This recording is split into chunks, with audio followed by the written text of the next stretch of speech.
Have you looked at your power bill lately and just kind of winced? Yeah, you are definitely not alone. But what if I told you one of the biggest new reasons for that sticker shock is artificial intelligence? Seriously. And what if the fix wasn't about building a ton of expensive new power plants, but about using a really smart, way cheaper tool that's already out there? Okay, let's get into it. So here's how we're going to break it all down. First, we'll look at this power crunch that's hitting all of us in the wallet. Then we'll introduce this really cool concept called demand flexibility. What is it? After that, we'll dig into just how massive its potential really is. We'll even check out some real-world examples of how it's working right now.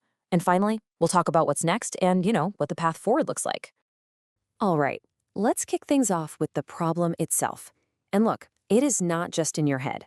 Our entire power grid is feeling some serious, unprecedented strain. And that pressure? Well, it's showing up right there on your monthly bill. So why are our bills going through the roof? I mean, sure, we all know about the usual suspects, right? More electric vehicles on the road, more air conditioning cranking on hot days. But there's a new player in town, a giant, actually, and it is incredibly thirsty for power. Yup, it's AI.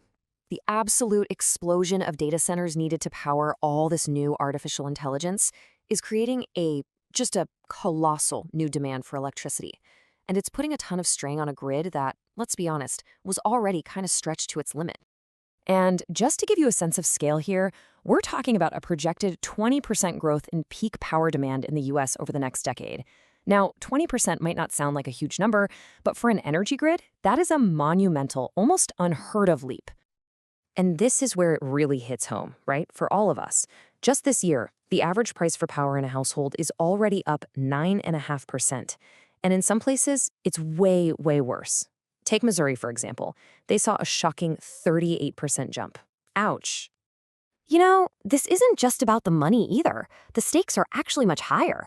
All this new demand puts states like California and Texas at a much greater risk of life-threatening blackouts. Plus, it puts pressure on everyone to keep old, dirty fossil fuel plants running longer, which really threatens our climate goals. Okay, so that's the problem, and it's a big one. But what if there's a better way to handle this? Let's talk about a solution, one that's being called cheap, super effective, and, get this, a tool that has support from both sides of the aisle. It's called demand flexibility. And the idea behind it is actually pretty simple and, well, elegant. What if, instead of just making more power, we just used the power we have more intelligently? It basically means we can reward customers, like you and me or businesses, for using a little less electricity when the grid is really stressed out. Or in some cases, you could even get paid to sell power back to the grid, say from a home battery or an EV. All right, so it sounds like a neat idea, for sure, but you might be thinking, can it really stand up to a problem as huge as the energy demand from AI? Well, the data is pretty clear. The answer is a resounding yes, it absolutely can. Check this out. A recent study from Duke University just laid this out perfectly. On one side, you have the demand. The US expects to add 100 gigawatts of new demand just from data centers. That's the problem. On the other side, you have the solution. If we really embrace these flexibility policies, we could add over 100 gigawatts of new capacity to the grid. It's almost a perfect match, one for one. And just so we're all on the same page, what is 100 gigawatts of power? It's a ridiculously huge number. To put it in perspective, it's like adding 30,000 new utility-scale wind turbines, or 50 more Hoover dams. We're talking about a truly game-changing amount of energy here. And the best part? This isn't some futuristic theory. It's actually happening right now, all over the world and in both red and blue states. Let's take a quick tour and see how it works in practice. Let's head over to the UK. They give customers with smart meters a 24-hour heads-up for what they call a saving session. So if you hold off on running the dishwasher or doing laundry for a couple of hours during that peak time, you get a discount on your bill. It's that simple. And it works. Now, let's come back to the US and look at Utah. The utility there, Rocky Mountain Power, will actually pay residents who have home batteries for the right to tap into that stored energy when the grid is strained. What they're doing is creating a virtual power plant. It helps them avoid firing up expensive, polluting power plants. And guess what?